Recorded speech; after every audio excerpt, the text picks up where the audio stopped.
Most conspiracy theories, especially the crazier ones, are meant to discredit the real ones. What's something you know to be 100% true that everyone else dismisses as a conspiracy theory? The art world is largely built around money laundering and tax evasion. This explains a lot of the really simplistic art pieces that sell for millions. You pay $10K for a painting, then give it to a college 3 years later. During that time, it went from $10K to $50K because F you, it's art. So you tell the IRS you donated $50K this year. And you can deduct donations from your yearly revenue and thus pay less taxes. The university plays along because they get free stuff out of the deal. Basically what money laundering is that you invest your dirty money by operating a business and reclaiming your original money via the business's profit in order to avoid taxes. This can be applied to items of value as well. Buy a $100,000 painting that is less money you would pay in taxes, then go back and sell it. K-pop was created by the South Korean government under suggestion from the IMF as an extra exportable industry to fix its balance of payments. It really happened that way. I'm more surprised people or surprised governments get involved in cultural exports. Japan had some 5-year Cool Japan thing going on. Thailand sending chefs to America to popularize Thai food. It's a way to win the game, cultural victory. You want tourism and people buying your stuff, so you do whatever works. The government is actually watching everything you do. Now that doesn't mean there is some dude sitting at a computer looking over your internet history. But the government does have tons of information about you on a server somewhere. The paradox is that a lot of people in the government don't know they have it, and the rest don't know what to even do with it. Not everyone dismisses it, but the US government is still experimenting on its own citizens without their actual consent, but their implied consent.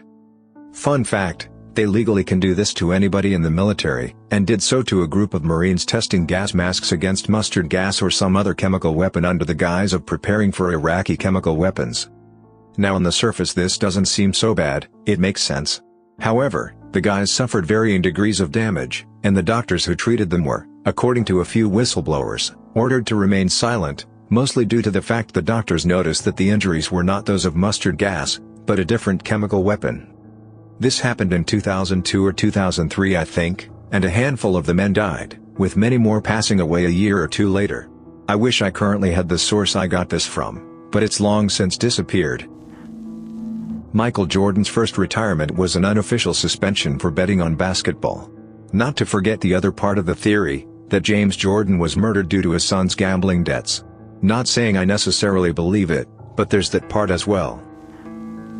Some agencies can turn on the microphone and relay the audio of most phones, even when you turn them off. Assuming you cannot remove the battery. This is why the president's phone as well as some other secure devices are supposed to have the microphones removed, and then have one plugged in when it's going to be in use.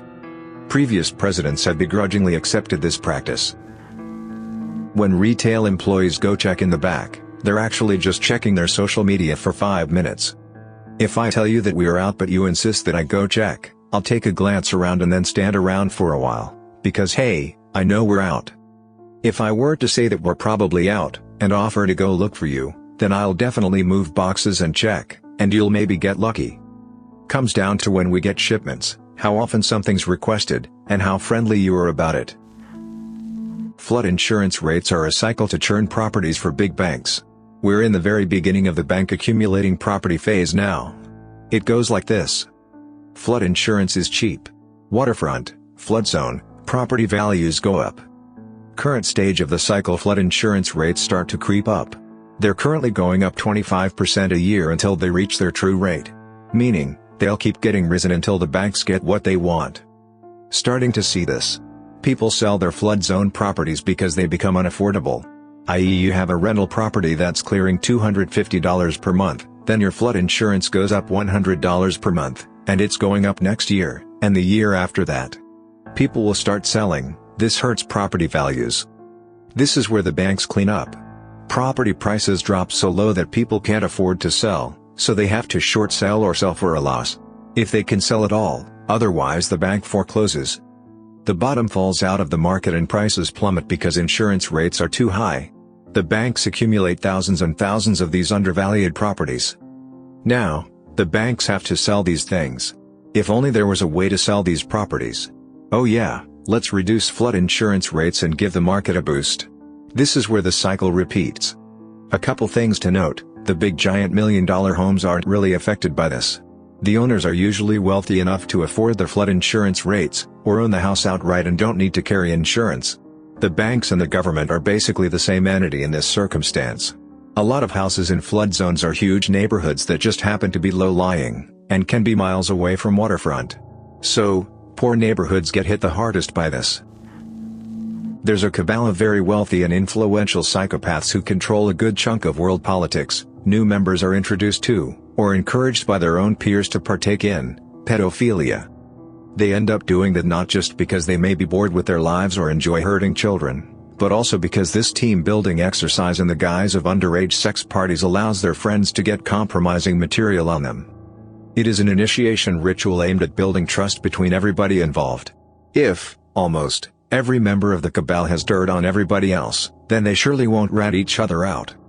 This might also explain why Epstein got disposed of despite having been placed under police custody. Most conspiracy theories, especially the crazier ones, are meant to discredit the real ones. I've heard that the military encourages UFO conspiracies surrounding Area 51, because it's a testing site for experimental aircraft, and they'd prefer the rumors that spread around Area 51 to be complete lunacy about aliens rather than credible sightings of top-secret experimental stealth bombers or whatever. But I've only really heard this as rumors, never really seen any hard proof. The only reason why we are still in the Middle East is to harden our military so that if we go to war with another nation our troops have battle experience. I think this is what Russia is doing with Ukraine now too. Not to forget money. As the biggest weapons exporter in the world, we create a ton of weapons and war is very good business for arms dealers. Luckily for them, they sell to our military and have a lot of control over our government. Also, having a military presence in a place with lots of oil means you can try to stabilize prices and create stronger relationships with the people who control the oil. The longer we're in war, especially ones with no end in sight and not many soldier casualties, a handful of people make a lot more money. Back in 2012 I flew back to the US via LaGuardia. As we started our descent, my husband, then my boyfriend, told me to look out the window. Loud as all hell, all I could say was holy hell. There's a drone next to us. Woman in front of us whipped her head to the side and gasped in horror. As soon as she saw it, it went sideways and flew under and away. She got all in a panic and asked a flight attendant who assured us that we probably mistook something else for a drone. This thing was huge. 10 to 15 feet long? I've never seen one before and didn't know they were that big. Guys, the lady kept pestering the flight's attendant who had to then come back after speaking to pilot to refute what we saw.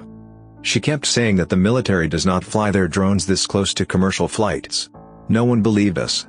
I'm from the good old USSR, so I just got mad paranoid and kept my mouth shut. My husband would tell this story often.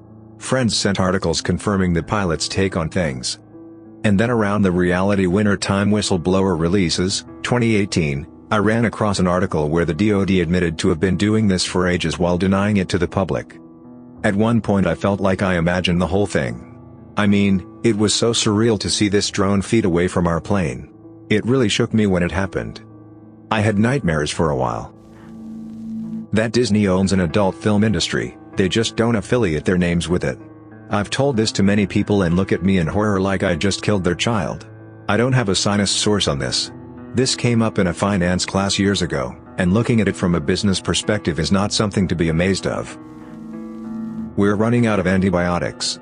Bacteria are developing resistances faster than we can produce new ones. At the current rate, we'll run out within the next 50 years. We've already exhausted the first ones we developed, like early types of penicillin. It's not all bad, though. If we rotate what we have, and invest in developing more, we can prolong the deadline indefinitely. Regardless, when your doctor tells you to take your antibiotics for the full prescribed duration, and to dispose of them safely at a pharmacy, you should listen. Source: Biologist. The bachelor course on pathogenic bacteria covered this. Social media, especially Snapchat and Instagram, exist in part to make us more comfortable with events in our lives being publicly known, which in turn makes us okay with losing privacy from government surveillance. I'm not saying that was the original intent of those apps. I'm saying that in their current form they tacitly encourage people to be comfortable with being watched and having their lives recorded. The government basically encourages this because it suits them. We'll go extinct before we can ever colonize other planets. In one of Vonnegut's books, pretty sure it was Hocus Pocus, he posits that the true point of humanity's existence is to create a strain of bacteria robust enough to survive being jettisoned into space. And survive long enough to make it to a habitable planet and begin life again. Democracy is dead. Americans talk about their right to bear arms, and that's cool and all, but if you need to overthrow a government by force, you are not going to take down the US Army just by rallying a few thousand sympathetic freedom fighters. And you'd better believe that you're always the terrorist in this situation, because the media will lie and smear to protect the government and corporate interests. A lot of first world countries have an intentionally broken voting system, first past the post, which keeps the two largest parties in power. This means that if people vote for the best party for the job, their vote goes to waste, so they often vote for a much worse party that aligns with them on more issues than the other choice. This in turn further entrenches the two-party system. Two parties means fewer people to bribe when you need policies passed or blocked. There is an element of voting with your wallet here, in the sense that the more you line the pockets of politicians, the more your vote on an issue counts. And it's only the ultra-rich and large corporations that have this kind of money in the first place. The policies these companies lobby for inevitably serve to reduce their social and environmental responsibility and contribute to the still expanding income inequality in America and the UK and many other countries. Unelected corporations are effectively setting your laws, and that is why they suck so much, and that is why every president or prime minister seems to do next to nothing for actual progress regardless of which of the two parties they belong to. But sure, you have a vote which you can use to elect one of two corporatist puppets, and you have a gun which you can use to rise up. Except you won't, and if you tried you'd be killed on the spot. That's not democracy, that's democracy theater. In the UK, we tried to change the voting system to one that would allow people to vote for their favorite party first and then rank other parties by order of preference, but it got shot down after a vote was called and the majority voted no.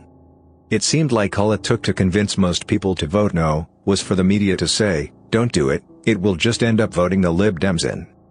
This also illustrates a problem with democracy. Even when we have it, people make uninformed decisions without knowing that they are missing vital information, and the media can manipulate this incredibly easily.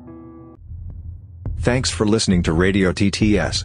Hit the subscribe button to hear more uncomfortable stories about corrupt institutions and creepy powerful people. Share your own theories in the comments below, and remember, at this moment, someone could listen to you via your smartphone mic.